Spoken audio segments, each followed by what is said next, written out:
I love working at a middle school. I love working with kids because you learn so much about them, about their needs.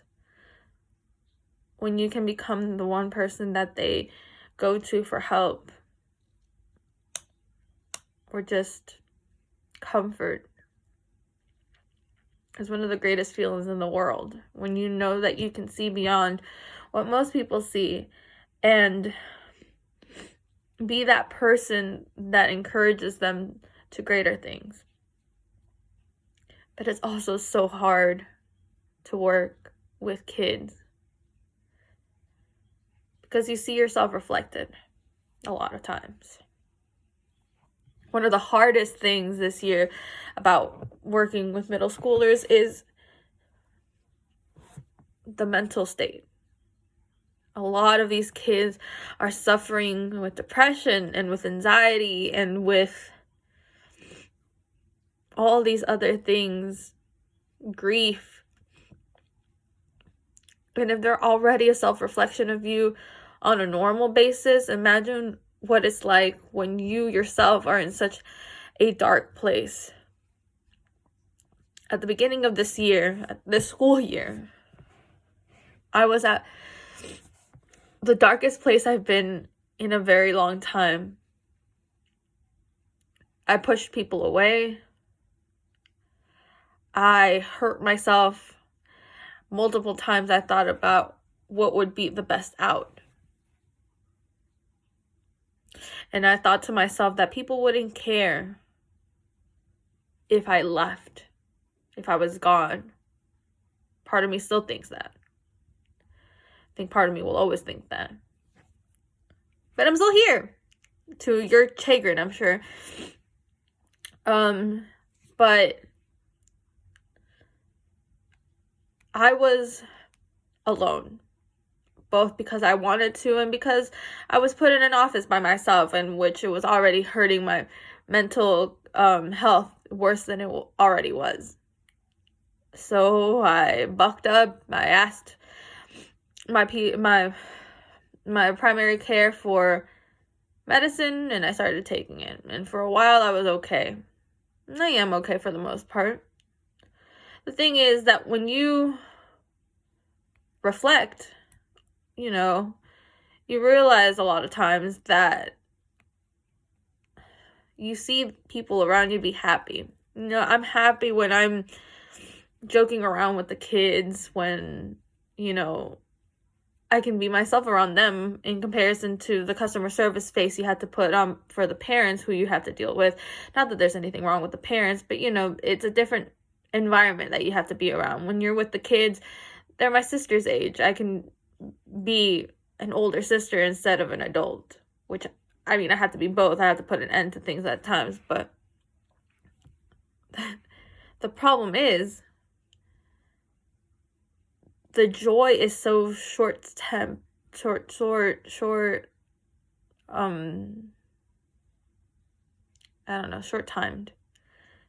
It's very limited. That's the word, limited.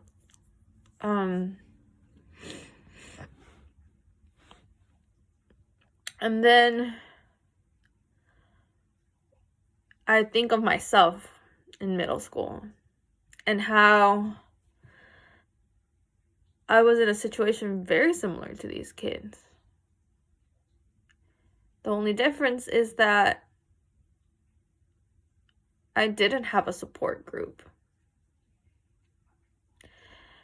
Mental health wasn't something talked about. Emo was in, right? The whole cutting yourself, but it was more of a trend than an actual cry for help most of the time.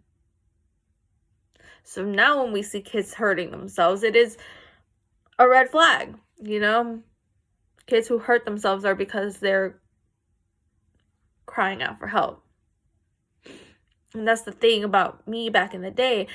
I didn't do it because I didn't want to be confused with the emo kids, even though my friends were categorized in that group.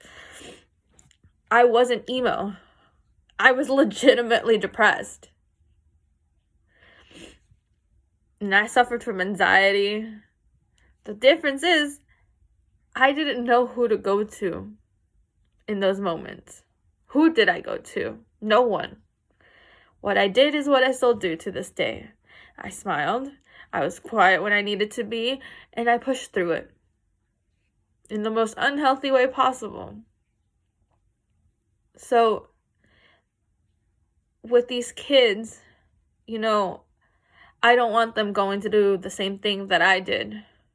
They trust me. And so I give them options. I give them as much help as I can. And without them knowing, they take away so much. They don't mean to leech out your strength, but they do. And I give it to them willingly because they don't deserve to suffer. And maybe that's a roundabout way of me saying that I think that I deserve to suffer. Maybe I do. The thing is, it's so heavy knowing that maybe you could have been helped all those years ago. Maybe you would have a good support group in place. Maybe you'd have friends if people had given you the help you needed back then. Maybe you wouldn't be sitting in your room hurting yourself, crying, and hiding from your family if you had had the help when you were in middle school. And we're still such a long way to go till our kids are properly taken care of. But if our kids aren't properly taken care of, how can we expect anything more for our adults, for our young adults who are suffering, barely older than them, and with the same thoughts, the same pains, the same hardships? People don't want something broken, so it's easier to pretend you're whole. I can't tell these kids that I'm broken, just like they think that they can't tell their parents that they're broken. And it's a vicious cycle that maybe someday we'll get over. I would never give up the help that I've given to these kids. And I will do it until they dry me up like a corpse,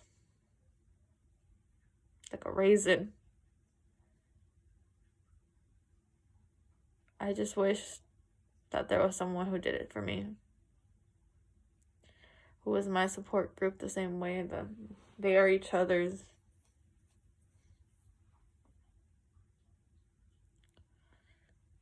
But it is what it is, right?